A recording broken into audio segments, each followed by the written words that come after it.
د ملي دفاع وزارت وایي چې د لښکرګاه ښار شاوخوا سیمې د وسلوالو طالبانو له شتون څخه پاکې شوې.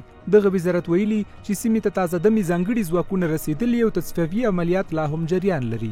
د ملي دفاع وزارت چارواکي وایي په دغو عملیاتو کې 106 تنه وسلوال طالبان وژل شوي، 30 نور ټپیان دي او د وسلوالو طالبانو 9 میله بیلابیل ډوله وسلې، 15 موټر سایکلونه، 6 مخابري او 100 پټنځایونه هم ویجاړ شوي دي.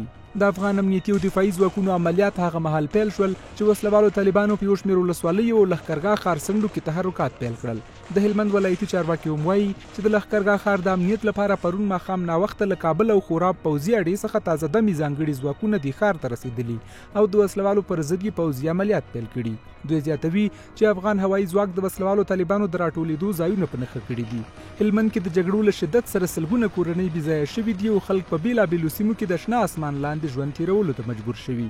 چارواکي زیاتوي پر لښکرګاه ښار د وسلوالو طالبانو له بریدونو سره سم د لښکرګاه ښار د بولان او قلعه بست له ناحیو او دغه راس ښار ته نږدې د ناوې له ولسوالۍ څخه تر 1000 زیاتې کورنۍ کډوالې شوي.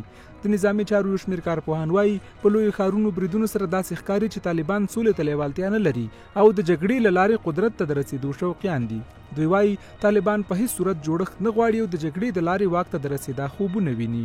هر څوک چې داسې بریدونه کوي هغوی موخې دا دي چې د زور له لارې به واک ته ورسېږي. خو زه په دې ټینګار کوم چې څوک په زور باندې نه واک ته رسېدی شي نه حکومت څه خود کولی شي.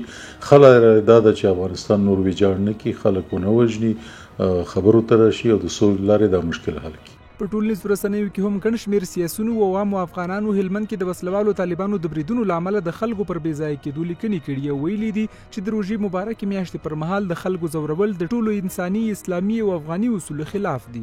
دوی لیکلي طالبانو د دې پر ځای چې د روژې د تقدس لپاره یې وربند کړی وی لا یې بریدونه زیات کړل. هلمند کې د طالبانو د بریدونو سره هم مهاله نن ولسمشر غني یوې ناستې د وینا پر مهال وویل که څوک د بل چا په امر دغې خاوره کې بربادي جوړوي نو دا ولس به یې پر وړاندې ودرېږي.